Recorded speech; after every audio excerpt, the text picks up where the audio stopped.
भविष्य क्या है एप्पल फार्मिंग का? फार्मिंग के अंदर रोबोट को इन्वॉल्व करना, इसके ऊपर ऑलरेडी काम चल रहा है। काफ़ी हार्वेस्टिंग के भी रोबोट्स निकल चुके हैं। सेब तुड़ान जो है रोबोट से बन गया। लेबर की दिक्कत है, हमारे यहाँ पर आ रही है लेबर की दिक्कत। पहले 200 रुपये दिहाड़ी होती थी, बंदा 500 का काम करता था।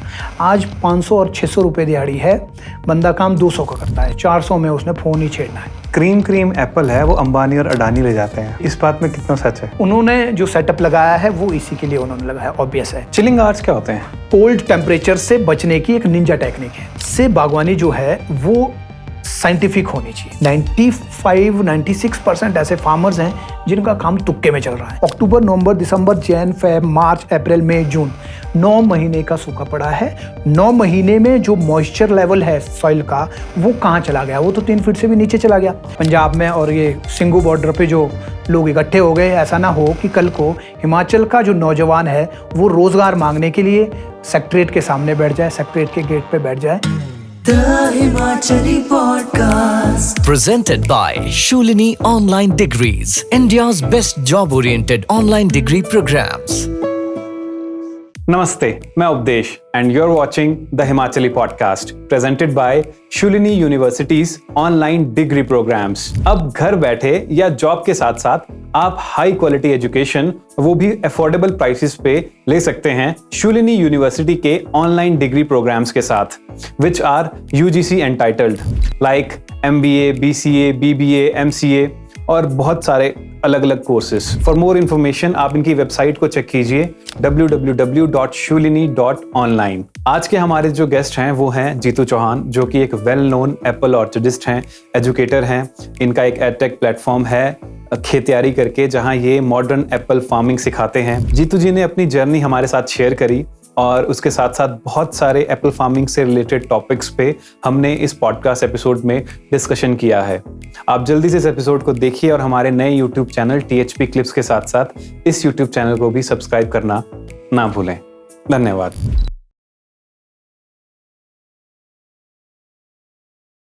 जीतू जी, आपका बहुत बहुत स्वागत है द हिमाचली पॉडकास्ट में। थैंक यू सो मच उपदेश भाई, आपने हमें मौका दिया। जीतू जी, आपका नाम यही है क्या, जीतू चौहान, या घर का नाम है जीतू? जीतू चौहान सोशल मीडिया का नाम है या फार्मर्स के बीच में जीतू चौहान है। वैसे सर्टिफिकेट वाला जो नाम है मेरा डॉक्यूमेंट्स में है वो जतिंदर सिंह है। जीतू जी, थोड़ा सा अपने बारे में बताइए ना विस्तार से।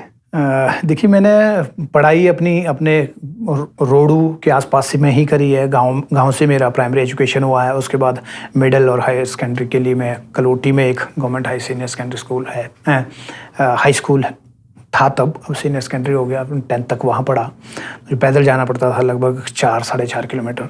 फिर उसके बाद हम रोडू में गए। रोडू जो टाउन हुआ करता था, तो वहाँ पर +1 +2 फिर गवर्नमेंट डिग्री कॉलेज सीमा साथ में ही है, तो वहाँ से फिर BA किया। BA के बाद B.Ed के लिए शिमला है। शिमला में अनाडेल में कॉलेज है, मॉडर्न एजुकेशन कॉलेज, वहाँ से B.Ed किया और PGD से मैंने HP यूनिवर्सिटी से किया है। एप्पल फार्मिंग की तरफ कैसे आना हुआ? पिताजी काफ़ी अच्छी फार्मिंग कर रहे थे और काफ़ी पहले से फार्मिंग कर रहे थे, तो और अच्छी फार्मिंग कर रहे थे कि पढ़ लिख करके। एक्चुअली उन्होंने एक बुक रखी थी, वो बुक पढ़ते थे और जो लेबर होती थी उनको समझाते थे किस तरह से प्रूनिंग करनी है, किस तरह से प्लांट ट्रेनिंग होनी है, क्या फर्टिलाइज़र कौन सा देना है, फंजीसाइड या इंसेक्टिसाइड कौन से डालने हैं। तो एक पढ़ी लिखी बागवानी वो करते थे। और लेकिन फिर जो है एक टाइम ऐसा आया है कि बगीचे से प्रोडक्टिविटी वो नहीं आ रही थी, क्वालिटी थोड़ी ज़्यादा अच्छी नहीं आ रही थी। हार्वेस्टिंग के टाइम पे मैं बगीचे में था, लेबर के साथ हार्वेस्टिंग हो रही थी, मैं क्रेट के ऊपर में बैठा था, तो अचानक से कॉल आया। अदानी एग्रीफ्रेश, हमारे रोडू में जो मेहंदली में स्टोर है, उनको हमारा सेब जाता था। वहाँ से जब कॉल आया कि जी आपका सेब बहुत छोटा छोटा है, ये नहीं चलेगा ऐसे करके, तो हमने कहा सेब का साइज़ ही ऐसे ही। तो लेकिन उनको ऐसा लग रहा था कि शायद आप स्मॉल जो एप्पल साइज़ है, पित्तू साइज़ जिसको कहते हैं, बहुत छोटा साइज़ था, कि आप हमको ये दे रहे हैं और जो अच्छा साइज़ है, स्मॉल मीडियम लार्ज है, शायद वो ओपन मार्केट को निकाल रहे होंगे, क्योंकि ओपन मार्केट में उसका अच्छा प्राइस मिल जाता था। और छोटे माल के लिए अदानी, कई लोग ऐसा करते थे, लेकिन हम ऐसा नहीं करते थे, क्योंकि जब से अदानी खुला तब से पिताजी ने उनके साथ ही डील करना चालू किया था, तभी से हम दे रहे थे। लेकिन वो माने नहीं। वो पहले मैं उनको सेटिस्फाई करने की कोशिश कर रहा था, वो सेटिस्फाई नहीं हुए। लास्ट में उनको लगा कि बंदा ज़्यादा खींच रहा है, तो उन्होंने लास्ट में बोल ही दिया कि भाई ये सेब अब जो है आपका सेब हमको नहीं चाहिए, आपने सेब नहीं लाना है। जैसे ही उन्होंने वो सेंटेंस बोला, उस सेंटेंस को सुनने के बाद मैं थोड़ी देर के लिए सुन्न हो गया कि यार इतनी मेहनत हम लोग करते हैं। मैं तो क्या, मेरे पिताजी, चलो जब जब टाइम होता था, छुट्टियां होती तो हम भी करते ही थे। और लास्ट में जो है इस तरह का, अगर इस तरह की बातें अगर होती है मार्केटिंग टाइम पे, जब पैसा मिलना है उस वक्त, तो फिर ऐसे कैसे चलेगा। वो फ़ोन काटा। फ़ोन कटने के बाद मैंने कसम खा ली कि मैं अब ये जो क्वालिटी का ढिंडोरा उधर से पीटा जा रहा है, इस क्वालिटी को ठीक करने के बाद ही दम लूंगा मैं। तो उसी दिन से मैंने ये प्रण ले लिया कि अब आज के बाद ये जो फूड साइज़ छोटा है, इस साइज़ को बड़ा करना है, और इसके अंदर में और भी जो चीज़ें, जो कमियां है, फिर उसके बाद उसमें कमियां देखने लगा और फिर उसके ऊपर काम करना चालू किया। तो वहाँ से जो है मेरी एंट्री सिर्फ बागवानी के अंदर हो गई। तो ये तो आपने बताया कि व्हाट इंस्पायर्ड यू इस पे करने के लिए। थोड़ा सा बताइए ना, अभी करंटली आप क्या क्या करते हैं? 4 तरीके के काम करते हैं, जिसमें पहला सिंह नर्सरीज के नाम से, जिसमें हम सही प्लांटिंग मटेरियल लोगों को देते हैं, क्लीन प्लांटिंग मटेरियल लोगों को देते हैं। दूसरा आता है एजुकेशन वाला प्लेटफॉर्म, जिसमें जो है एक्चुअली गांव, हमारे यहाँ बागवानी के अंदर में अभी जो भी दिक्कतें हैं, उन सारी दिक्कतों को अगर हम लाइन वाइज लिखते हैं, सारी दिक्कतों को, फिर उसके सॉल्यूशन के ऊपर अगर हम सोचें तो एक ही चीज़ आती है कि अवेयरनेस की कमी है, नॉलेज की कमी है बागवानी की। तो एक ही चीज़ आती है कि लोगों को समझाया जाए, लोगों को पढ़ाया जाए, लोगों को सिखाया जाए। तो उसके लिए हमारा एक और एडुटेक प्लेटफॉर्म जो है, खेतियारी, जिसकी टैगलाइन है बागवानी पढ़ो फिर आगे बढ़ो। क्या बात है। फ्रेश फ्रूट सेलिंग करने के लिए हमारा डिजिटल प्लेटफॉर्म है पहाड़ से ऑर्गेनिक्स। तो पहाड़ से ऑर्गेनिक्स के ऊपर फ्रेश फूड भी हमारा सेल होता है, और साथ में वैल्यू एडिशन, जूस, जैम, चटनी, विनेगर, स्वीट्स, ये सब भी जितने भी हमारे यहाँ पे हिमालयन फ्रूट्स हैं, या जिनको टेम्परेट फ्रूट्स कहते हैं, वो सब जो है उसके ऊपर फ्रेश और वैल्यू एडेड हम लोग जो है सेल करते हैं। Very nice. खेतियारी की बात कर लेते हैं थोड़ी जी। कितने कोर्सेज हैं उसमें? वैसे उसमें जो सेब बागवानी के लिए A to Z of modern Apple farming, ये एक जिसमें टोटल चीज़ें आ जाती है बागवानी का A to Z, इसीलिए इसका नाम भी है।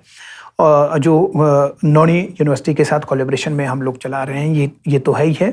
इसके अलावा और छोटे कोर्सेज में है, किसी को कोई डिजीज़ पे लेना है स्पेशल, जैसे रूट रॉट है, आजकल पुराने ऑर्चर्ड्स में बहुत आ रहा है, मतलब प्लांट मर रहे हैं। रूट रॉट यानी soil born diseases, colour problem and solution है। अगर सिर्फ इसी का चाहिए तो इसका कोर्स ले सकते हैं। A to Z of plant pruning एक कोर्स है, वो कोर्स लिया जा सकता है ऐसे। और अगर सब कुछ चाहिए किसी को, तो फिर उसके लिए A to Z of modern Apple farming ये कोर्स है। कितने लोग अभी तक आपके साथ एनरोल कर चुके हैं आप इस कोर्स में? पेड कोर्सेज में लगभग 6000 प्लस फार्मर्स हैं। हिमाचल, उत्तराखंड, कश्मीर, साउथ इंडिया से हैं, पाकिस्तान से हैं। साउथ इंडिया में कैसे, मतलब वो समझा नहीं है। एक्चुअली साउथ इंडिया में भी काफ़ी लोग जो काफ़ी टाइम से फार्मिंग, एप्पल फार्मिंग की खास कर बात करें तो इसके ऊपर काम कर रहे हैं। तो साउथ इंडिया के महाराष्ट्र में, ये पुणे वाली जो साइड है, इस तरफ जो है काफ़ी लोग, नासिक है, यहाँ पे लोगों ने जो है सेब बागवानी करना चालू किया है। लोग ट्राई कर रहे हैं। पंजाब और हरियाणा में लोग सेब लगा रहे हैं। इन एरियाज में, साउथ इंडिया में या फिर हरियाणा, पंजाब में जो लोग ये एप्पल की फार्मिंग कर रहे हैं, क्या ये वर्थ इट है? हॉट क्लाइमेट वेराइटीज़ वहाँ पे हो सकती है एक्चुअली, जो 40, 42, 43 डिग्री तक के टेम्परेचर को जो सहन कर पाती है। कौन सी होती है? अन्ना है, डोरसेट गोल्डन है, हरिमन 99 है। ये कुछ वेराइटीज़ है जो इन प्लेन एरियाज़ में, ऐसे हाई टेम्परेचर वाले एरियाज़ में हो सकती हैं। लेकिन उनकी जो क्वालिटी है वो ऐसी नहीं होगी जो हमारे यहाँ पर होती है।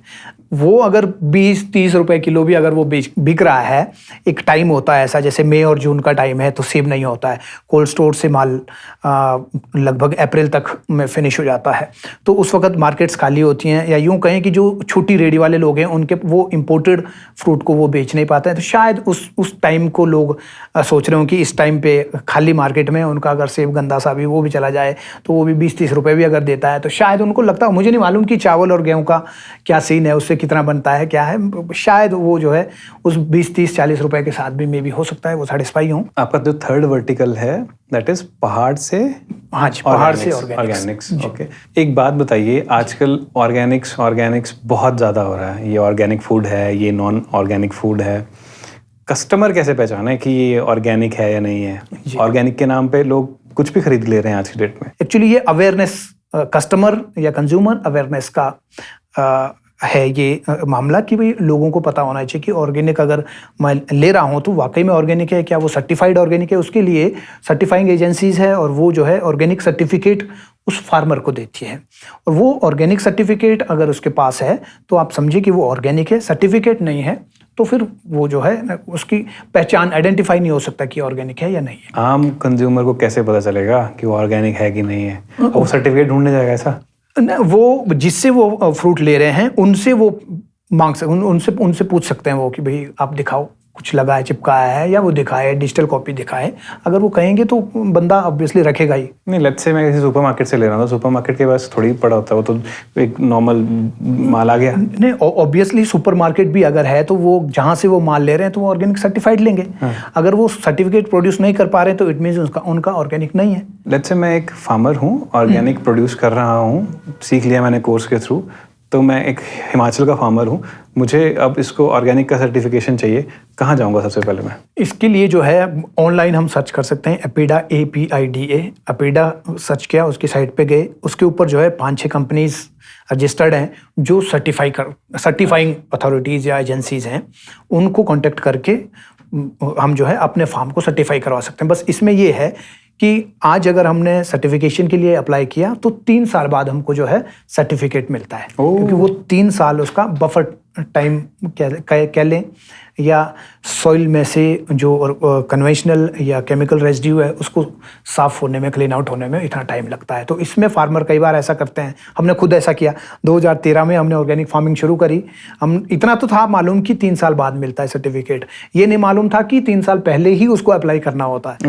हमने 13 से शुरू किया, 2016 में हम अप्लाई करने जब गए तो वो बोले कि 3 साल बाद मिलेगा, तो हम खुद ही 3 साल लेट हो गए। थोड़ा सा एप्पल फार्मिंग के ऊपर फोकस करते हैं। एप्पल ऑर्चर्ड को स्क्रैच से अगर सेटअप करना हो तो क्या प्रोसेस है? देखिए, अगर एप्पल फार्मिंग हमें करनी है, पहले तो हमको ये पता होना चाहिए कि एप्पल फार्मिंग के लिए जो ज़मीन है वो किस एलिवेशन पे होनी चाहिए। एलिवेशन का मतलब सिर्फ हाइट से ही नहीं है कि कितनी हाइट उस जगह की होनी चाहिए।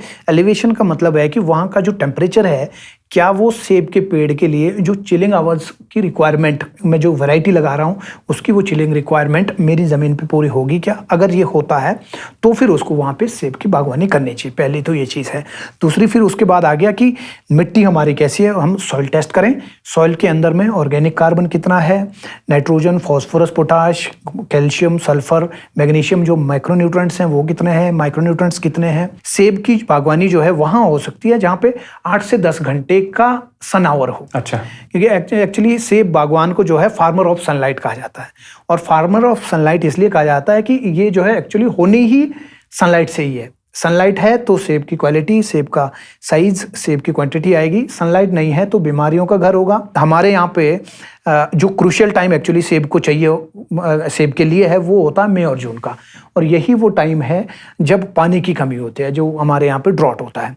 तो इस वक्त अगर पानी नहीं होगा तो फ्रूट साइज के ऊपर में नेगेटिव इम्पैक्ट उसका आएगा, प्लांट ग्रोथ पे उसका नेगेटिव इम्पैक्ट आएगा, डिजीज इंसेक्ट के लिए वो प्रोन हो जाएगा क्योंकि वाटर स्ट्रेस उसके अंदर में 2 महीने के अंदर में रहता है, और इसके अलावा कलर के ऊपर भी इसका जो है इम्पैक्ट आएगा, और पौधे की जो लाइफ है उसके ऊपर भी ऑब्वियसली इम्पैक्ट आएगा। यानी जो बोरर है, बोरर भी तभी तंग करेगा अगर ड्रॉट, वाटर स्ट्रेस अगर प्लांट के ऊपर रहती है। तो ये कुछ चीज़ें हैं जो हर एक ये जो आप देखनी है। टर्म यूज कर रहे हो बोरर, जी, ये क्या होता है? बोरर एक्चुअली एक कीड़ा है, रूट बोरर या स्टेम बोरर। रूट बोरर जो है रूट में लगने वाला बोरर है, वो टनल करने वाला बोरर है, वो उसकी शेप ही वैसी होती है, राउंड हेडेड होता है आगे से वो, और पीछे को बिल्कुल ऐसे कोनिकल सा होता है, टांगे नहीं होती उसकी, वो सीधा टनल करता हुआ अंदर जाता है और रूट को नीचे वो टनल बना करके खत्म कर देता है। हाँ, उसकी जो सप्लाई है प्लांट के लिए, न्यूट्रिएंट्स और वाटर की सप्लाई है, उसको वो ब्लॉक कर देता है, जिससे ऊपर ग्रोथ नहीं आती है। चिलिंग आवर्स क्या होते हैं? एक्चुअली सेब का जो पौधा है वो होता है ना एक पोलर बियर, जो 6 महीने के लिए हाइबरनेशन में चला जाता है। तो ठीक ऐसे ही सेब का पौधा भी लगभग 3-4 महीने के लिए हाइबरनेशन कहें या डोरमेंसी जिसको कहते हैं, डोरमेंसी में चला जाता है, जिसमें वो उसकी एक बाकी और कुछ नहीं, ये पौधे की कोल्ड टेम्परेचर से बचने की एक निंजा टेक्निक है कि वो जो है, क्योंकि टेम्परेचर बहुत नीचे जाएगा, पानी जमने वाली स्थिति होती है, तो उस पानी जमने वाली स्थिति में अगर पौधा एक्टिव रहेगा तो पौधे के अंदर सैप होगा। SAP means water. अगर वाटर है तो वो जब जमेगा टेम्परेचर लो होने के कारण, तो वो उसका साइज बढ़ेगा, वॉल्यूम बढ़ेगा पानी का, तो जब वो बर्फ बनेगा, वॉल्यूम बनेगा तो फिर वो पौधे को फाड़ देगा, पौधा मर जाएगा। तो इससे बचने के लिए पौधे ने एक टेक्निक निकाली है कि भाई मैं डोरमेंट हो जाऊं, तो वो अपने सिस्टम को छोड़ देता, वो पत्ते छोड़ देगा और ये कहें कि वो शीत निद्रा में चला गया, और उसके अंदर फिर पानी का जो कंटेंट है, ऐसा नहीं है कि वो जीरो हो जाएगा, लेकिन उसको काफ़ी लोअर, काफ़ी नीचे के लेवल पे वो ले आता है। और फिर इस टाइम में उसको जो है टेम्परेचर 7 डिग्री से नीचे का टेम्परेचर होना चाहिए। अच्छा। 7 डिग्री से नीचे का जो टेम्परेचर है वो अलग अलग वैरायटी, जैसे गाला है, ग्रैनी स्मिथ है, रेड डिलीशियस है। रेड डिलीशियस वाली जो लाल सेब की जो वैरायटीज़ आप देखते हैं, अमूमन वही बिकती है इंडिया में, और उसी को सेब बोलते ही जो आती है ना, लाल रंग का सेब आता है। जैसे हिमाचली पॉडकास्ट सुनते ही दा हिमाचली पॉडकास्ट ऐसा है ना, तो जैसे ही किसी ने बात करी तो एकदम से वो गाना सा, वो ट्यून जो है बजने लगती है, वैसे ही रेड डिलीशियस ही छपता है।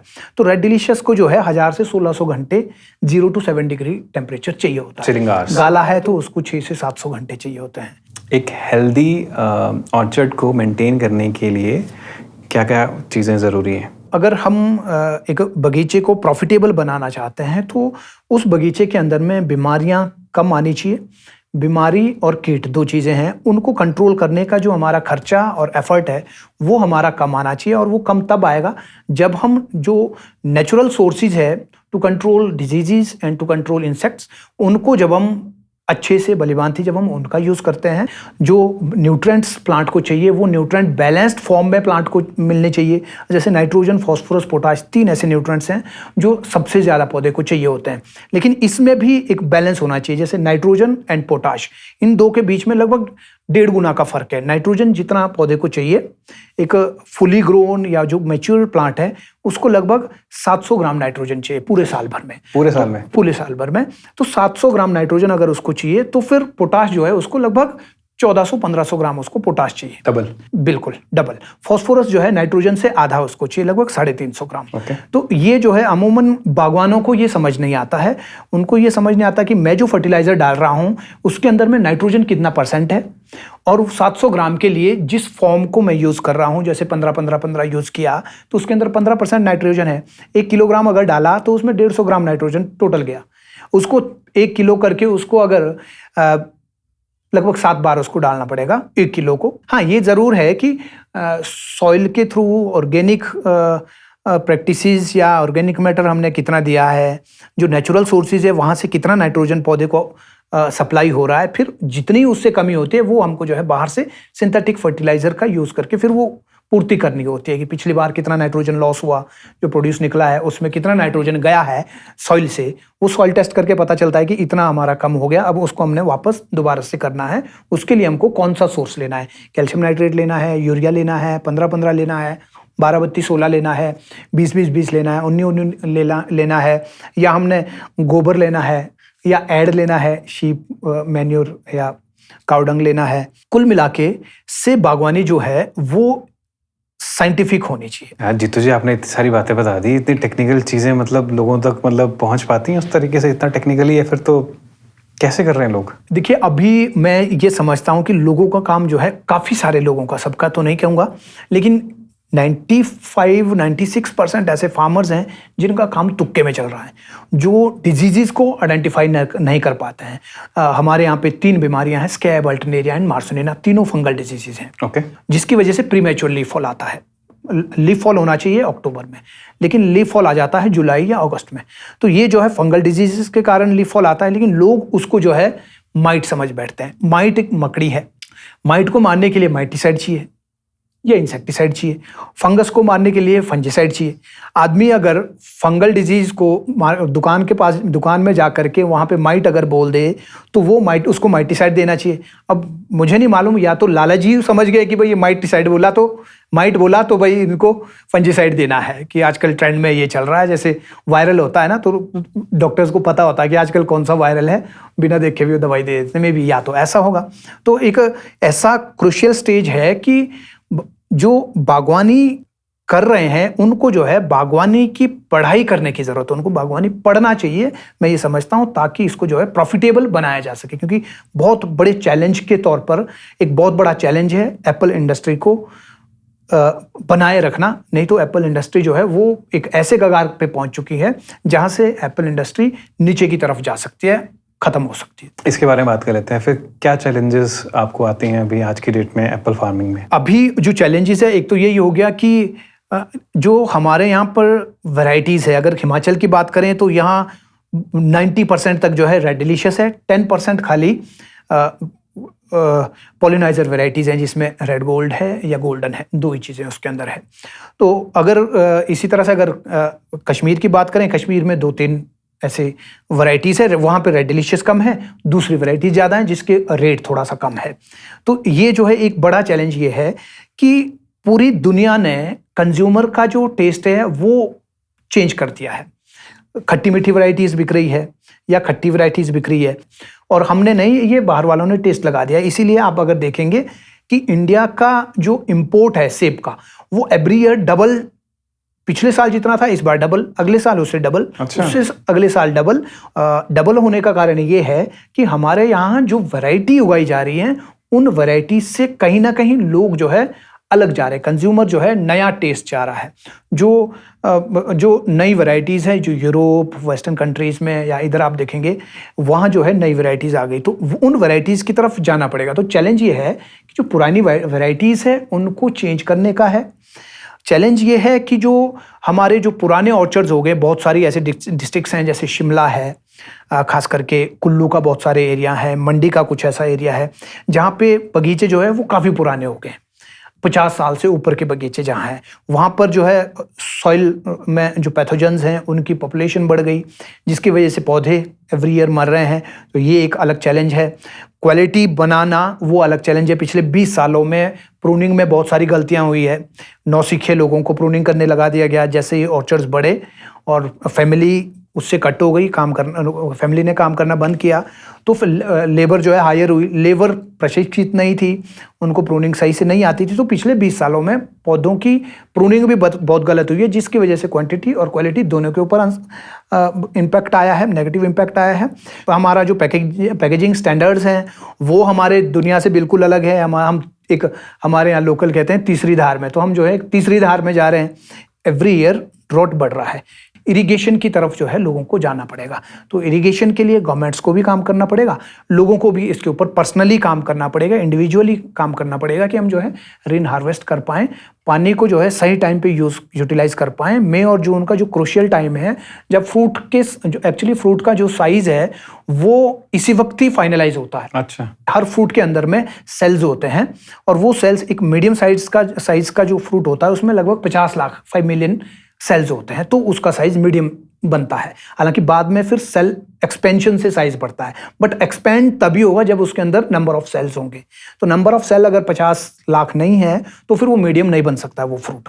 तो वो जो काम है सेल डिवीजन का, वो फ्रूट सेटिंग से लगभग 40 to 43 डेज तक होता है। तो उस वक्त में ही हम लोग पानी नहीं दे पाते हैं। सेल डिवीजन का काम तेजी से तब होगा अगर उस वक्त पौधे को पानी मिलेगा, फोटोसिंथेसिस होगा, कार्बोहाइड्रेट ज़्यादा होगा, तो ये काम होगा। तो मतलब ये जो है बड़ी शुरू से ही एक एक स्टेप पर बड़ी महीन तरीके से काम करने की ज़रूरत है। तो ये सब चैलेंजेस हैं, और आपको क्या लग रहा है भविष्य क्या है एप्पल फार्मिंग का? देखिए, ये जो चैलेंजेस है ये सेम चैलेंजेस यूएस में आए थे 1990 से लेकर के 2000 तक।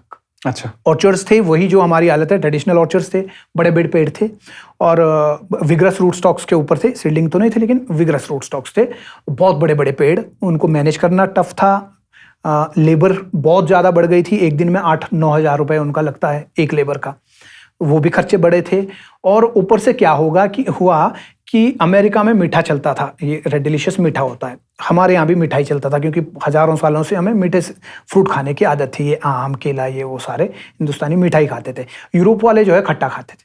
सुपरमार्केट्स ने क्या कर दिया, यूरोप से सेब को इंपोर्ट किया। अच्छा। एक्चुअली रूम बन गया वहाँ, रूम ऐसे बन गया कि रेड डिलीशियस जो है वो पकने से पहले ही लाल होता है। पका नहीं है अभी, टेस्ट उसमें नहीं आया, लेकिन बाहर से लाल है। फार्मर ने उसका फायदा उठाया, उसको तोड़ा कच्चा, देखने में तो लाल है, भरा पेटी में मार्केट ले गए, कंज्यूमर भी खरीद रहा है क्योंकि लाल है, आंखों को सुकून मिल गया, घर जाकर के टेस्ट नहीं मिल रहा था। तो लोगों का मोह भंग हो गया सेब से, अमेरिका के लोगों का, इसलिए रेड डिलीशियस को छोड़ा।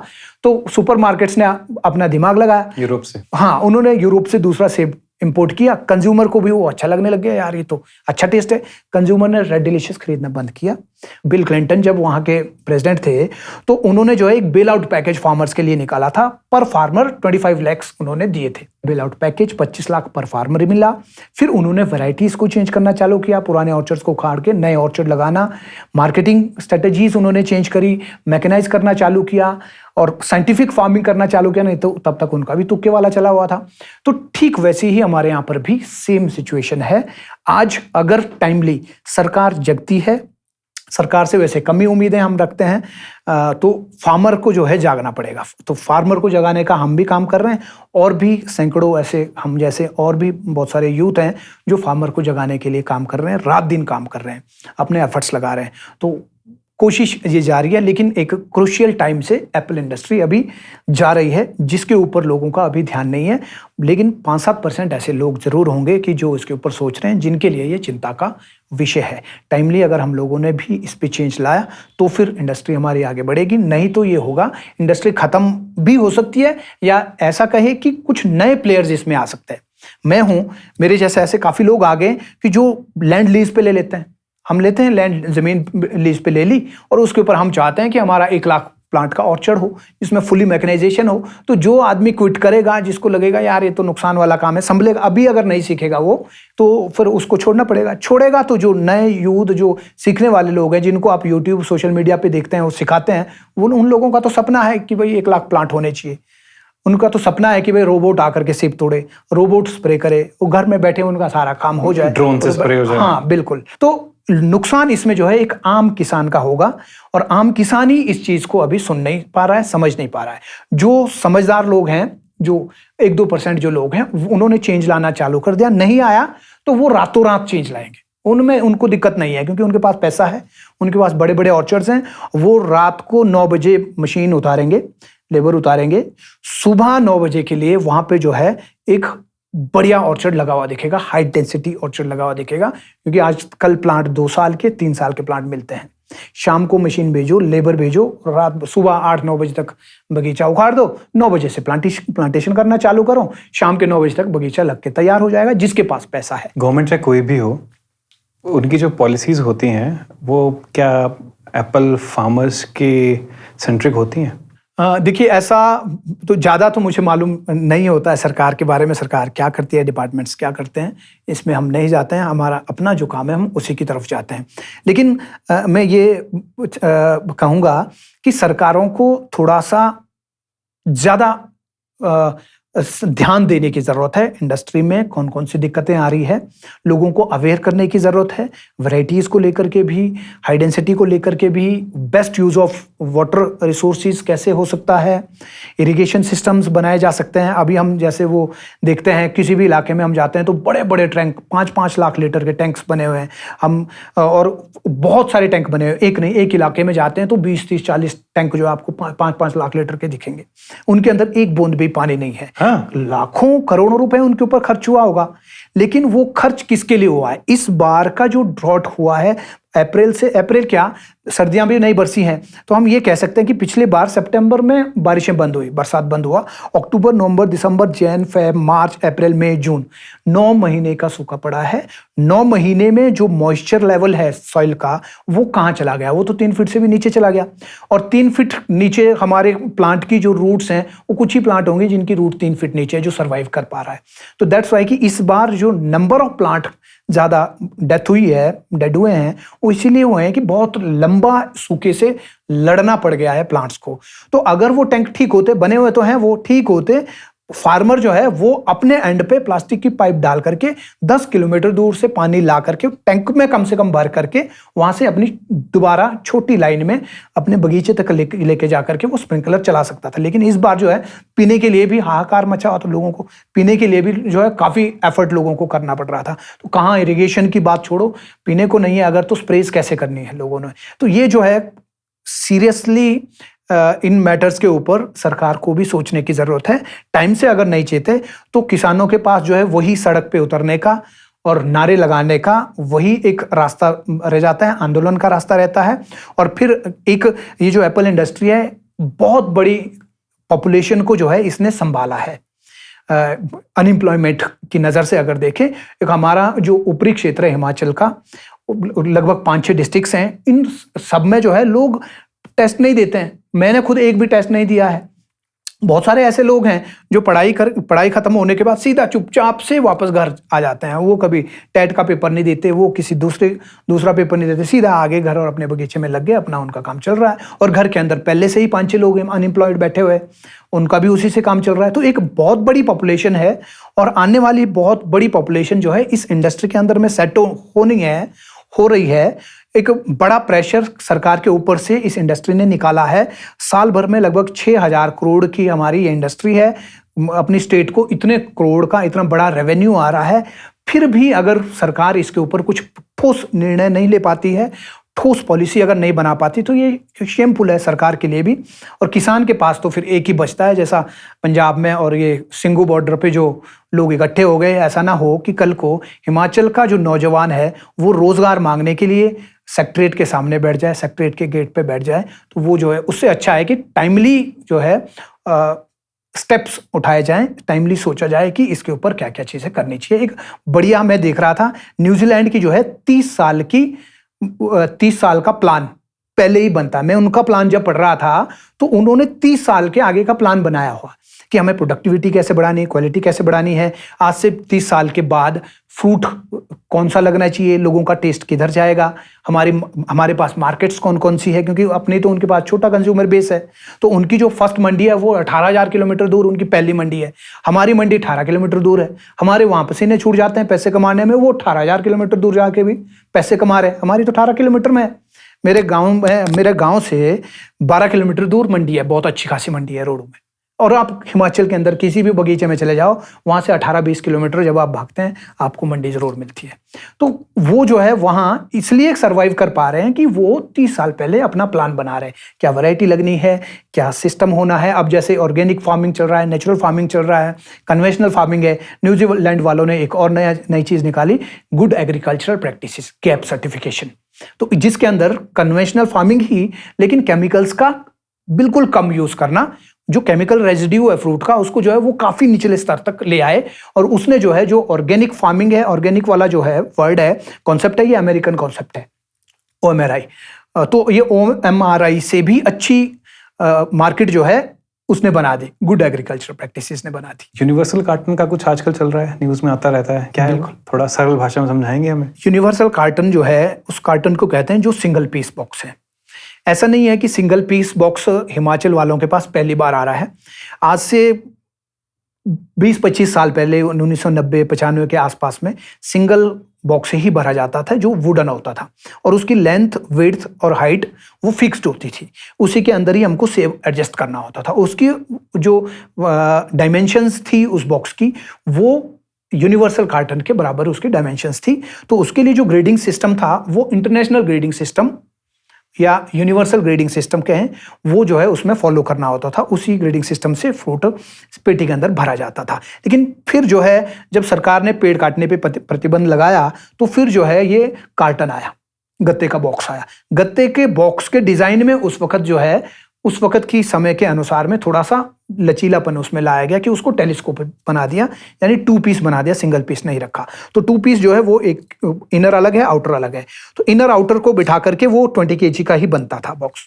लेकिन किसानों की ही कमियां है कि एक का बॉक्स अगर 1,000 रुपए बिक गया पड़ोसी का, तो मैं उस वक्त मैंने जो है उसको प्रेस्टीज इशू ले लिया कि यार इसका 1,000 बिक गया, मेरा तो 1,100 बिकना चाहिए। अब 1,100 बेचने के लिए मुझे जो है पॉजिटिवली सोचना था, और पॉजिटिवली सोच के कारण मुझे जो है क्वालिटी के ऊपर काम करना था। तो फिर मैं 1,000 से उसको 1,100 बेचूं।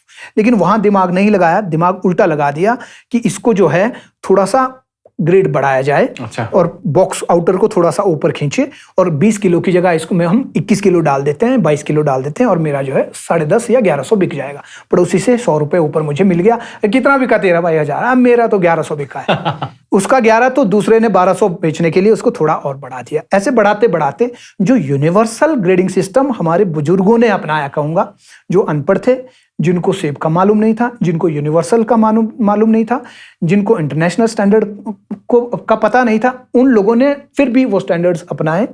उसके साथ ही उन्होंने मार्केटिंग की, खूब अच्छा पैसा भी बनाया। स्मॉल को स्मॉल रखा, मीडियम को मीडियम रखा, एक्स्ट्रा स्मॉल को एक्स्ट्रा स्मॉल और पित्तू को पित्तू बना करके उन्होंने रखा। क्वालिटी भी मेंटेन करी, कंज्यूमर को ट्रू टू फ्रूट जो है उन्होंने दिया, जिसका पैसा लिया वही लोगों को दिया भी।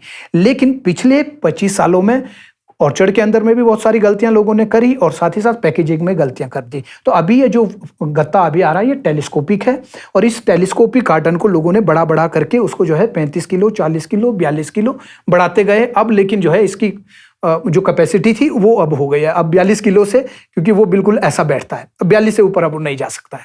तो ये हो गया। अब जो है इसको दोबारा से स्टैंडर्डाइज करने की जरूरत है और स्टैंडर्डाइज करने के लिए अगर लोगों में अवेयरनेस होती तो फिर प्रेजेंट जो सिस्टम है बॉक्स का टेलीस्कोपिक, उसी के साथ इंटरनेशनल स्टैंडर्ड्स ऑफ पैकेजिंग को अप्लाई करके उसी में ही 20 किलो का सेब भर करके भेजा जा सकता है। लेकिन लोगों में अवेयरनेस की कमी है, लोग ये नहीं करेंगे, इसलिए गवर्नमेंट को डंडे के जोर पर इसको करने की जरूरत है। और वो अगर डंडे के जोर पर करेगी तो उसमें ऐसा हो सकता है कि कुछ लोग जो है उसमें नेगेटिव बातें करें, विरोध अगेंस्ट में खड़े हो जाएं, विरोध करें कि भी क्वालिटी का ढिंढोरा पीटेंगे, कुछ भी पता नहीं क्या क्या बात। कुछ पॉलिटिक्स भी तो होती है वो, हाँ पॉलिटिक्स भी रहेगी, वो सारे अपनी अपनी जगह पे हैं। तो लेकिन इसका जो खामियाजा है वो किसानों को, बागवानों को भुगतना पड़ेगा। आज अगर ये इम्प्लीमेंट नहीं होता है तो फिर जो क्वालिटी को ठीक करने का डंडा जो है, प्रेशर जो है वो कब आएगा? वो तभी आएगा जब यूनिवर्सल कार्टन आएगा। तो किसान के ऊपर प्रेशर आएगा कि भाई क्वालिटी अब तो बनानी पड़ेगी। नहीं तो आदमी आज भी, जब हम rootstock, clonal rootstock की बात करते हैं, जब हम हाई डेंसिटी प्लांटेशन की बात करते हैं, जब हम नई वैरायटीज की बात करते हैं, तो सामने वाला जो है, जो जिसको कुछ नहीं आता है, जो हमेशा गाँव में ही रहा है, वो भी जो है आर्गूमेंट डाल देता है, अरे रॉयल तो रॉयल ही है।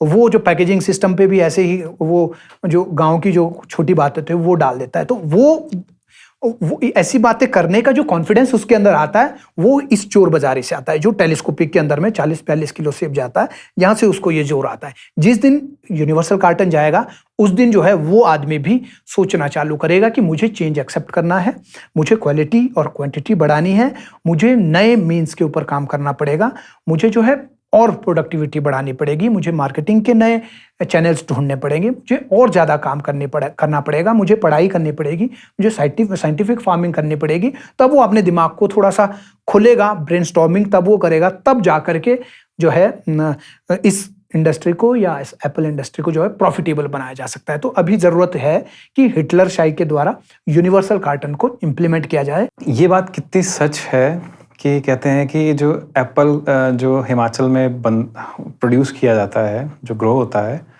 उसका जो क्रीम एप्पल है वो अंबानी और अडानी ले जाते हैं। इस बात में कितना सच है? उन्होंने जो सेटअप लगाया है वो इसी के लिए उन्होंने लगाया। ऑब्वियस है कि वो जो है एप्पल इंडस्ट्री के रिटेल में वो जाना चाहते थे। और नो डाउट मैं अंबानी और अडानी के जो अंबानी के जो स्टोर्स हैं, मैं उनको बहुत पॉजिटिवली देखता हूँ कि उन्होंने जो है जो नेट है, एंटी हिल नेट्स, ये जो है वही उन्होंने ही दिखाया कि एंटी हिल नेट्स लगानी चाहिए। क्रेट्स का कॉन्सेप्ट वो लेकर के आए। फ्रूट जो है बॉक्स के बगैर क्रेट के अंदर बिक सकता है, वो लेकर के आए। इंटरनेशनल स्टैंडर्ड्स से फ्रूट बिक सकता है, इंटरनेशनल साइज ऑफ पैकेजिंग है, स्टैंडर्ड्स ऑफ पैकेजिंग है, उस हिसाब से सेब बिक सकता है, ये उन्होंने दिखाया 2006 या 2006 में वो आए रोडू में। तो तब से जो है वो इंटरनेशनल स्टैंडर्ड्स के हिसाब से सेब खरीदते हैं। ये कोई नहीं बोलता है कि इसमें वही बात आती है, पॉलिटिक्स की बात आती है। लेकिन किसान को कम से कम इसके विरोध में नहीं जाना चाहिए जो पॉलिटिक्स से नहीं जुड़ा हुआ है। अदानी ने बहुत सारी चीजें सिखाई है, खास करके हम अगर अपने जो स्टोर्स हैं रोडू में, रामपुर में और सेंज में, कोटखाई में, तो ये इन्होंने जो है बहुत कुछ लोगों को सिखाया है। ये जो है एक अच्छा प्राइस लोगों को डोर स्टेप पे देते हैं।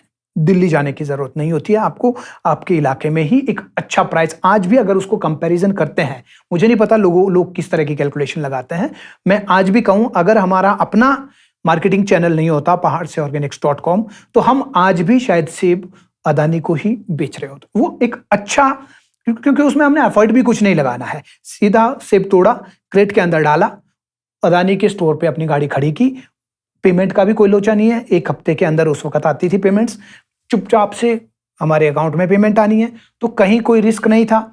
पैसा हमको जो असली प्राइस है उस फ्रूट का, वही प्राइस हमको मिलता है। जो साइज है उसका पैसा हमको मिलता है, क्वालिटी का हमको पैसा मिलता है, मार्केट प्राइस जो है उसी के हिसाब से पैसा मिलता है। प्राइस वो कैलकुलेशन कैसे करते हैं, पेटी का जो एवरेज प्राइस है वो पेटी का एवरेज प्राइस लेकर के सेब खरीदते हैं, जबकि हम पेटी का पैसा नहीं दे रहे हैं, वो हमारा बच गया। पेटी को भरने का जो 150 रुपये बॉक्स है वो हमारा बच गया, उसमें जो टाइम लगना था वो हमारा बच गया, वो जो दिमाग उसमें लगना था पेटी लाओ या ऐसे जो कुछ भी चीज़ें, वो सारे पचड़े से हम जो है बच गए। तो मुझे ऐसा लगता है कि ठीक है, उन्होंने अपने हिसाब, वो क्या है, वो तो अभी तो ये तो कुछ भी नहीं है। अगर इनका इतना ज़्यादा प्रॉफिट होता तो 3 से 30 हो जाने चाहिए थे, अभी तक 3 से 4 नहीं हुए। अगर रोडू में मैंने देखा, रोडू में थोड़ा सा बढ़ाया है उन्होंने स्टोर, लेकिन एक नया स्टोर, अलग से स्टोर तो उन्होंने भी नहीं लगाया। अब जाकर के शायद 1-2 साल से वो प्रॉफिटेबल इसको बना पाए, नहीं तो शुरू में तो जब अदानी ने भी खोला उनको यही नहीं पता लग रहा था कि सेब कैसा लें, ले लिया तो इसको कैसे रखना है। और शुरू में जो है उनके आधे सेब 50-60% सेब जो है उनका सड़ता था, मार्केट जा ही नहीं पाता था, अंदर ही सड़ रहा था। कितना टेम्परेचर रखना है, स्टोर कैसा होना चाहिए, लेबर कैसी होनी चाहिए, मशीन कैसी होनी चाहिए, बहुत सारे चैलेंजेस होते हैं।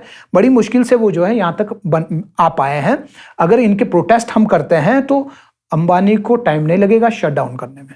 एक में उनका बिजनेस का ये तो 0.01% भी नहीं है, उनका क्या है इसमें, वो तो मिनट में बंद कर सकते हैं इसको। लेकिन हमारे लोगों को जो रोजगार मिल रहा है, हमारे बागवानों का जो सेब उसमें कुछ एडजस्ट हो रहा है, वो भी फिर वापस वहीं, एक ही तो हमारे पास है, मंडी में ही बांट डालो। हरा है तो मंडी में, पीला सेब है तो मंडी में, लाल है तो मंडी में, और ऊपर से हमारा जो मार्केटिंग सिस्टम है, ओपन मंडी सिस्टम, वो वैसे ही मुझे पसंद नहीं है, वो बहुत गलत है। वो उसके अंदर जो है बेईमानी होने के चांस बहुत ज़्यादा है, जहाँ जो है नुकसान बागवानों को ज़्यादा दे सकता है। तो मुझे लगता है ऐसी जो है और प्लेयर्स आने बाकी हैं, और आने भी चाहिए, ताकि कंपटीशन बढ़े और फार्मर्स को और अच्छा प्राइस मिले। अनंत अंबानी का मैं एक इंटरव्यू देख रहा था, जब उनकी शादी होनी थी उससे पहले वो सारे मीडिया हाउसेस को बुला के अपना एक, जहाँ पे वो एक एनिमल्स के लिए उन्होंने बना रखा है ना, गुजरात में कहीं पे, हाथी जो है वहाँ पे, उनको एप्पल दे रहे थे। और एप्पल पता चला, वो बोले ये ऑर्गेनिक एप्पल है। और ऑर्गेनिक एप्पल कहाँ से? हिमाचल से हम इंपोर्ट करते हैं अपने हाथियों के लिए भी ऑर्गेनिक एप्पल। मुझे बस ये बताइए कि ये लोग चूज़ कैसे करते हैं? ये जो कहते हैं कि मेरा सेम सवाल वही, क्रीम जो एप्पल है जो हिमाचल का, वो इनके पास रहता है, तो वो क्या कैसे डिफ्रेंशिएट करते हैं उस एप्पल को? देखिए, इनका जो फ्रूट लेने का प्रोक्यूरमेंट का जो सिस्टम है वो इनका सेट है कि हमें इस कलर का सेब चाहिए 80 to 100%, इसका हम ये प्राइस देंगे। 60 to 80% कलर होगा तो उसका हम ये प्राइस देंगे। लेस देन 60% होगा उसका हम ये प्राइस देंगे। उसके अंदर में एक चीज़ और भी इन्होंने डाली है कि अगर टोटल जो लॉट उनके पास आया है उसमें अगर 80 to 100% वाला जो माल है, 80 to 100% कलर वाला, वो अगर कम आता है, मान लीजिए कि वो सिर्फ 20% है, 30% आ रहा है, 80 to 100%, तो वो माल वो नहीं लेते हैं। 15 अगस्त के बाद में ही हमेशा वो अपने स्टोर्स को ओपन करते हैं। 15 अगस्त से पहले क्योंकि कच्चा माल आता है और लेस कलर जो सेब है वो लोअर और मीडियम बेल्ट में आता है, वहाँ 15 अगस्त तक लगभग 80% तक हार्वेस्टिंग हो चुकी होती है, और फिर जो है 6,500 फीट से ऊपर की हार्वेस्टिंग बचती है। वहाँ से 100% कलर वाला सेब आता है, जिसमें 80 to 100% कलर जो है 90-95% फ्रूट्स के अंदर में ये होता है। तो वो उस वक्त ही प्रोक्यूर करते हैं जिस वक्त प्रीमियम सेब निकलना होता है। तो ये उनका सिस्टम है प्रोक्यूरमेंट का, तो इसलिए उनके पास वो माल आता है। क्रीम एप्पल वहीं जाता है, मतलब क्रीम एप्पल ही लेना ही उन्होंने तब है जब क्रीम एप्पल आता है, और क्रीम एप्पल को लेने से मंडी मना करते हैं। आपने देखा होगा कि अक्सर 20 अगस्त के बाद मंडी जो है, 15 अगस्त के आसपास मंडी टूट जाती है, काफ़ी नीचे गिरती है, 50-60% तक नीचे गिरती है, और फिर जो है 50% तक नीचे आकर के फिर वो कहीं धीरे धीरे से संभलना चालू होती है। 1 सितंबर या फर्स्ट वीक ऑफ सितंबर तक वो थोड़ा सा संभलती है, 50 से फिर 60 या 70% तक ऊपर जाती है, फिर वो स्टेबल हो जाती है। तो उस वक्त जो है फिर लोग ओपन मार्केट से अच्छा है कि वो अदानी या इनकी तरफ ही वो जाएंगे, वहीं पे सेब उनका जाएगा। तो ये भी है। एक टर्म और है, हाई डेंसिटी प्लांटेशन, इसके बारे में थोड़ा प्रकाश डालेंगे? हाई डेंसिटी प्लांटेशन मीन्स कि जिस डेंसिटी के साथ हमने प्लांटेशंस करी थी, जो हमारा प्रेजेंट या ट्रेडिशनल सिस्टम ऑफ प्लांटिंग है, जिसमें पर बीघा जो पौधों की संख्या है वो 40-50 या 60-70 तक हम अभी पहुंच पाए हैं। शुरुआत में जो है 1 बीघा में 20 पौधे लगते थे, तो तब पौधे से पौधे का डिस्टेंस 25-28 फीट हुआ करता था। और फिर उसके बाद जो है वो धीरे धीरे कम होना चालू हुआ। 25 से वो 20 आया, फिर 15 आया, फिर उसके बाद 10 आया। और अभी अगर हम 10 साल पहले 15 साल पहले भी लोगों ने 8-10 फीट में प्लांटेशन करी है, तो वो भी जो है जिसको सेमी डेंसिटी कहा जा सकता है। अभी हाई डेंसिटी में ये और कम हो गया डिस्टेंस, जिसमें 1 मीटर तक जो है पौधे को लगाया जाता है, मतलब 2.5 या 3 फीट पे पौधे से पौधे की दूरी रखी जाती है। इसमें जो है number of plants per hectare या पर बीघा वो उसमें बढ़ गए। लगभग ये समझे कि 70 पहले थे तो लगभग 3 गुना ज़्यादा वो बढ़ गए। 150 से 200 या 250 प्लांट पर बीघा लगाए जाते हैं। इससे क्या हो गया कि पौधे का जो स्पेस ऑक्यूपाई उसने करना है, allotted space for a plant, जिसमें उसको बढ़ना है, जो उसका दायरा बढ़ने का है, वो हमने अलॉट कर दिया। 1 मीटर रखा तो 1 बाई 1 मीटर उस प्लांट के लिए हमने मतलब स्पेस दे दिया, उसमें उसको ग्रो करवाना है। तो पहले जो 25 फीट हुआ करता था उसको कवर करने में 25 साल लगते थे। अगर 1 साल में 1 फीट अगर हम मान के चले कि 1 साल में 1 फीट प्लांट बढ़ेगा तो 25 साल उसको लगेगा। अभी अगर 3 फीट रखा तो 3 साल में पौधा उतना बढ़ेगा। तो इट मीन्स यहाँ जो है हमने वो प्लांट को ग्रो करवाने में जो टाइम लगता था उसको हमने रिड्यूस कर दिया, लगभग 8 गुना कम हमने उसको कर दिया। तो 3 साल में हम उससे फ्रूट लेना चालू कर सकते हैं। तो दूसरा ये हो गया हाई डेंसिटी प्लांटेशन के साथ कि उदाहरणतया अगर कोई प्लांट मरता है किसी भी डिजीज से, XYZ प्लांट मर गया, तो हमें जो है एक बड़ा नुकसान नहीं होता है। उससे जो है 1 मीटर का एरिया ही हमारा खत्म होता है। हमारा जो लॉस है वो 1 मीटर का लॉस है। 1 मीटर पे जो फ्रूट आता है, मान लीजिए 1 बॉक्स अगर हम लेते हैं तो 1 बॉक्स का लॉस है। अगर हम वो मीडियम डेंसिटी में प्लांटेशन करते हैं या फिर वो जो पुरानी हमारी डेंसिटी थी जिसमें बहुत दूर प्लांट होता था, तो उसमें जो है हमारा 25 फीट का एरिया कम हो जाएगा। और उसमें हम जो है वो 25 फीट के एरिया में जो हमको 25 या 30 बॉक्स मिलते थे, हमें सीधा नुकसान हो गया 25 बॉक्स का। तो हमारा एक इतना बड़ा एरिया हमारा खत्म हो गया।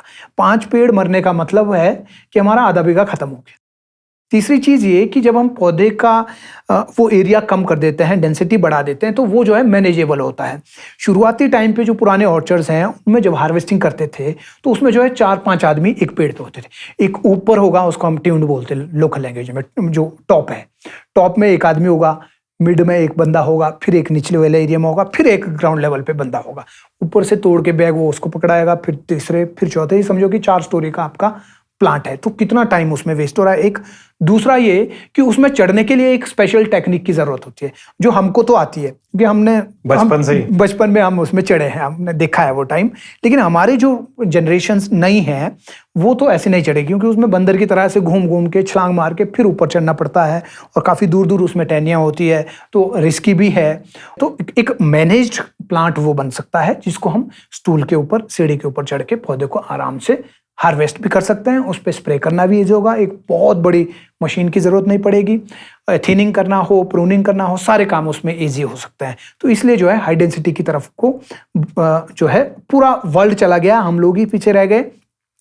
इससे भी आगे जो है एक और टेक्निक है मल्टी लीडर सिस्टम टेक्निक। हमने इस बार लगभग 3-4 ऑर्चर्ड हमने उस टेक्निक पे लगाए। उसमें क्या है, उसमें पौधे के ऊपर जो है मल्टी लीडर्स लिए जाते हैं। आपने एक प्लांट लगाया, उस प्लांट को आपने जो है 45 डिग्री में लगा करके ऐसे लगाया, फिर उससे जो है शूट्स निकलते हैं। शूट निकलने के बाद थोड़ा उसको ऐसे किया जाता है और वो 1.5 फीट ऊपर होता है जमीन से, ऐसे। यहाँ से फिर मल्टी शूट्स निकलेंगे ऐसे। मान लो 5 फीट अगर डिस्टेंस दिया प्लांट टू प्लांट, तो उस 5 फीट में लगभग 1 फीट में 1 शूट आएगा। तो 5 या फिर उसको और थोड़ा कम करना है तो 7 या 8 शूट हम ले सकते हैं। तो जो ऐसे उसमें 8 शूट आए हैं, वो 8 शूट जो है उसमें मतलब एक प्लांट समझो, उसके ऊपर फ्रूट ले जाता है। तो उसको और मैनेज करना इजी है। ड्रोन का यूज़ उसमें आसानी से किया जा सकता है। रोबोट रेडी वो ऑर्चर्ड है कि उसमें हार्वेस्टिंग के लिए रोबोट का यूज़ किया जा सकता है। यार रोबोट से जो आप कह रहे हो रोबोट से कर सकते हैं, मतलब क्या रोबोट्स कौन से रोबोट्स होते हो? रोबोट्स एक्चुअली फार्मिंग के अंदर रोबोट को इन्वॉल्व करना, इसके ऊपर ऑलरेडी काम चल रहा है। काफ़ी हार्वेस्टिंग के भी रोबोट्स निकल चुके हैं कि सेब तोड़ान जो है रोबोट से होगा। दिक्कत टेक्निकली कहाँ आ रही थी कि जो करंट सिस्टम है, जो हाई डेंसिटी ऑर्चर्ड सिस्टम है, उसके अंदर में जो है कैनोपी वो उसमें ना लगभग, क्योंकि 1 मीटर का स्पेस है तो 1 बाई 1 मीटर है, तो वो जो अंदर जाना पड़ता है ना, उसमें आम जो होगी रोबोट की, उसको अंदर जाना पड़ेगा 1 मीटर अंदर तक फ्रूट को हार्वेस्ट करने के लिए, क्योंकि सेब चौड़ा है ना, इतना 3 फीट चौड़ा है प्लांट। तो उसमें जो है उसको डिस्ट्रक्शंस आती है ऐसे। तो जो मल्टी लीडर सिस्टम है उसमें अंदर वाला सीन ही नहीं है, उसमें सिंगल शूट जा रहा है, उसी पे ही फ्रूट है, उसको अंदर क्रॉस ही नहीं करना है, वो बाहर से ही उसको सेब तोड़ना है, बाहर से ही करना है, बाहर से करना है। प्रूनिंग भी जो है उसको बाहर से ही करनी है। तो ये जो है ये एक नया कॉन्सेप्ट है।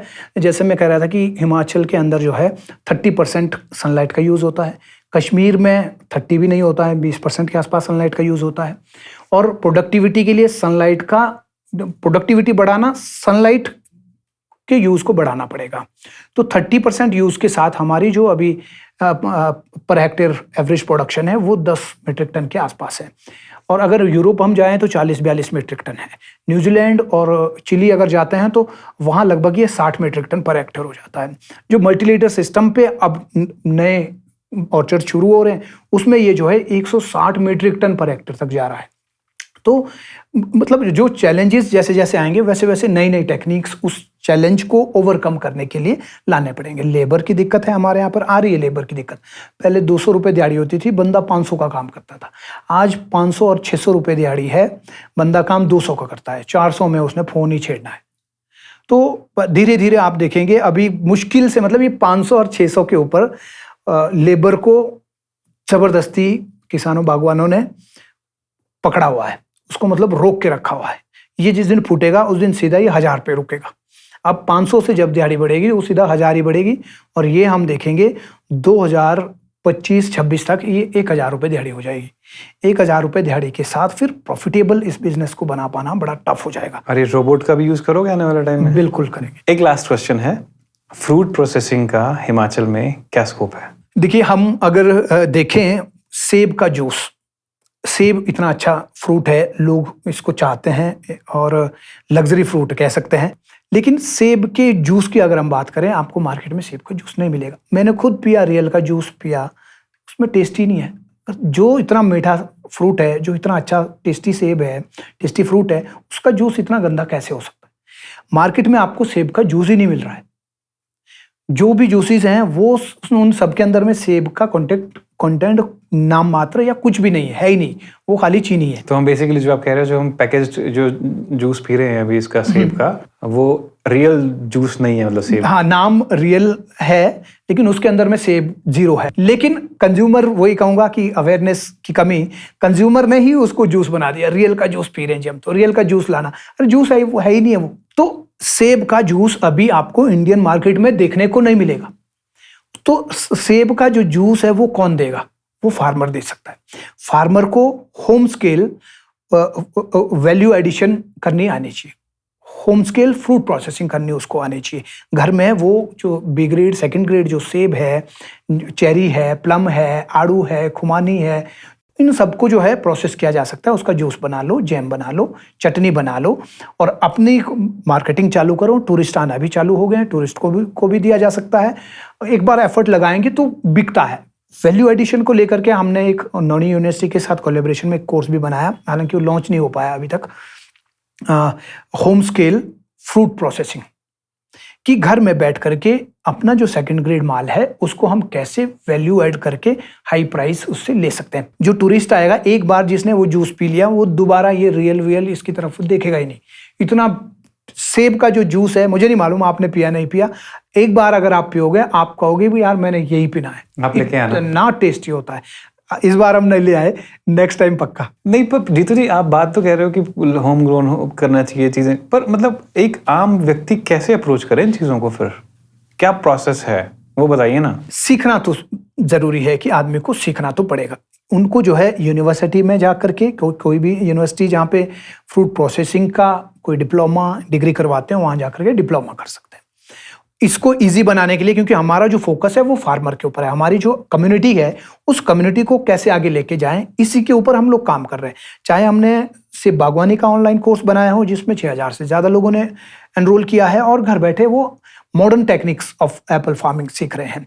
घर बैठे उनको साइंस पता चल रही है क्या होता है सेब बागवानी, और नई नई चीज़ें उनको पता चल रही है। ऐसे ही किसानों को घर बैठे ही प्रोसेसिंग करना आए, वो खुद घर बैठे ही जूस, जैम, चटनी बनाना सीख पाए, ये को बहुत बड़ी महाभारत है। ऐसा नहीं है कि, लेकिन हाँ, जिसने इसमें कैरियर कुछ अलग तरीके का बनाना हो, किसी फैक्ट्री में जाके काम करना है, कहीं और जाके काम करना, उसको डिग्री चाहिए, डिप्लोमा चाहिए। किसान को वो वाली चीज़ नहीं, किसान को तो प्रैक्टिकल नॉलेज चाहिए, अपने घर में जूस, जैम, चटनी बनाए और उसको सेल करना चालू करे। तो इसके लिए हमने जो है ऑनलाइन कोर्स बनाया। नौणी यूनिवर्सिटी के साथ मिलकर के कोर्स बिल्कुल रेडी है, बस सिर्फ उसको जो है लॉन्च करना रह गया था। वो भी जल्दी ही वो लॉन्च भी हो जाएगा ताकि लोगों को जो है, लेकिन लोग इंटरेस्ट नहीं दिखाते एक्चुअली। जब कुछ इस तरह की चीज़ें लेकर के आते हैं तो लोगों का जो है नेगेटिव माइंड ज़्यादा पहले एक्टिव हो जाता है कि भाई अच्छा ये लाए, इससे कमाएंगे वो अब ये पैसे। एक्चुअली उसके पीछे से एक्चुअली में निकलना क्या है, असली मोटिव उसके पीछे का क्या है, उसकी तरफ जो है लोग कम जाते हैं। तो ऐसा है ना, जिसको करना होता है ना, वो उसके दिमाग में ये चीज़ें नहीं आती, वो सीखता है, वो करता है और उसके रिजल्ट सामने आते हैं। तो देयर आर पीपल जिनको बस नेगेटिविटी ही देखनी है हर जगह पे, वो देखेंगे, आप कुछ नहीं कर सकते, वो हर जगह ही है। बट हाँ, जिसको सच में कुछ करना है, अगर कोई फूड प्रोसेसिंग वाला, अगर कोई बंदा कुछ स्कोप देखता है और उसको कुछ इन्फॉर्मेशन चाहिए, अगर आप वो इन्फॉर्मेशन दे रहे हैं, प्रॉपरली दे रहे हैं, नौणी यूनिवर्सिटी के साथ मिलके दे रहे हैं, तो वो करेगा, सीखेगा और इम्प्लीमेंट करेगा। ऑथेंटिसिटी ना एक दिन में तो नहीं बनती, ऑथेंटिसिटी बनाने के लिए बड़े साल लग जाते हैं।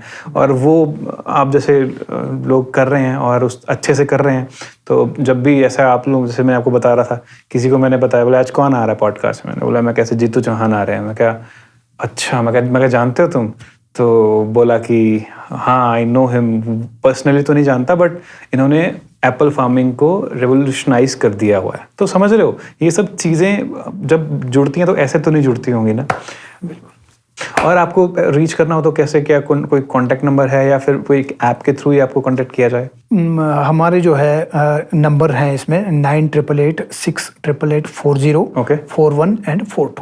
इन 3 नंबर पे हमारी टीम को कॉल करके कोई भी इंफॉर्मेशन, चाहे कोर्स, ऑनलाइन कोर्स के रिगार्डिंग, वैल्यू एडिशन वाली चीज़ें हो गई, और भी 7-8 कोर्सेज हमारे ऑनलाइन कोर्सेज हैं उसके रिगार्डिंग हो गई। और खेतियारी.com हमारी वेबसाइट है जिसके ऊपर फार्मर जो है एजुकेशन वाले जो भी चीज़ें हैं वहाँ से वो ले सकते हैं। खेतियारी KHETYARI.com। ओके, चलिए जीतू जी, आज आप आए यहाँ पे द हिमाचली पॉडकास्ट पे और बहुत सारी चीज़ें बताई आपने और पीछे की साइंस भी जानने को मिली, उसके लिए आपका बहुत बहुत धन्यवाद।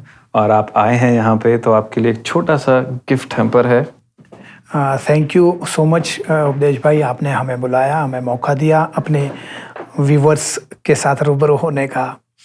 और आप इतनी अच्छी आप बातें करते हैं, इतने अच्छे से आप जो है उगलवाते हैं लोगों से, अभी तक जो हमने आपके पॉडकास्ट देखे हैं, तो बहुत बढ़िया और बहुत काबिल तारीफ़ हैं। उल्टा हो गया। तो आप जो है खूब मेहनत कर रहे हैं और हिमाचल में एक जो कमी थी जिस चीज़ की, वो कमी आपने जो है पूरी करी है। द हिमाचली पॉडकास्ट, इतना बढ़िया लोगो है आपका और इतनी बढ़िया ट्यून है, लोग खूब पसंद करें, ऐसी मेरी ऊपर वाले से दुआ है। तो सब लोग जो है खूब शेयर करें, ज़्यादा से ज़्यादा लोगों तक पहुंचाएं। जो मेहनत करता है, जो लगन के साथ काम करता है, उनका जो मेहनताना है वो खाली आपका शेयर, आपका कमेंट, आपका लाइक रहता है, बाकी और कुछ आपसे नहीं चाहिए होता है। वो भी आपको फ्री सर्विस दे रखी है मार्क जुकरबर्ग में भी, और यूट्यूब किसका है, हाँ गूगल वालों ने भी, तो वो आप ज़रूर करें। जैसे आप ऑनलाइन एडटेक प्लेटफॉर्म अपना रन करते हैं, वैसे ही शूलिनी यूनिवर्सिटी ने अभी स्टार्ट किया है शूलिनी ऑनलाइन डिग्री प्रोग्राम्स। तो घर बैठे हाई क्वालिटी एजुकेशन ये प्रोवाइड कर रहे हैं बहुत ही अफोर्डेबल प्राइसेस पे। ऑफलाइन तो उनकी यूनिवर्सिटी ऑलरेडी रनाउंड है, तो उनकी तरफ से एक गिफ्ट हैम्पर आपके लिए। Thank you so much. बैठ जाइए, बैठ आराम से।